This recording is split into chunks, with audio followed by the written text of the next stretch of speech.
The number of dead keeps rising in Greece, where a pair of raging wildfires are ravaging resort towns near Athens. At least 60 people are dead and more than 150 others injured. Officials expect to find more bodies as they go through the charred ruins of homes. They've already found several victims, including 26 people huddled together in a last embrace as they tried to escape. Now, while the wildfires are several kilometers from Athens, the smoke is hanging over the Acropolis. Officials are looking to find out what sparked the wildfires.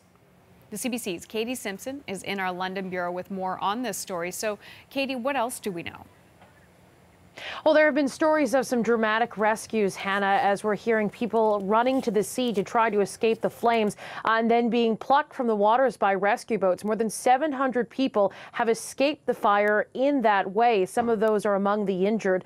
But as you also mentioned, Hannah, there are some very dramatic scenes that emergency and first responders are finding as they now go into these communities that have been just absolutely devastated by these wildfires. From what we know so far, the fire started on Monday, and very, very strong winds helped spread them very, very quickly. The areas where these have hit are just outside of Athens, as you mentioned, and they're mostly resort villages where there are a lot of tourists there. As you mentioned as well, there are some more dramatic scenes that first responders are uncovering.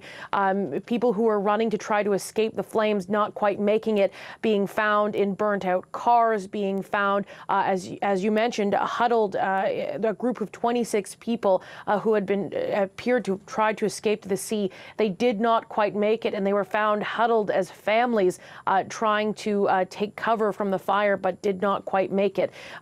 Emergency officials are expecting to find more victims of this fire as they continue to get access to the village areas as well as different resorts.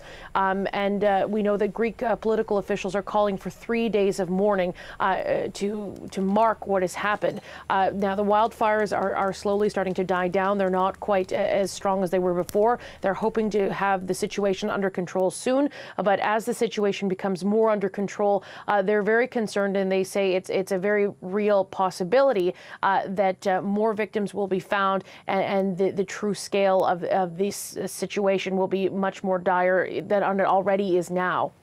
CBC's Katie Simpson in London. Thank you for the latest, Katie.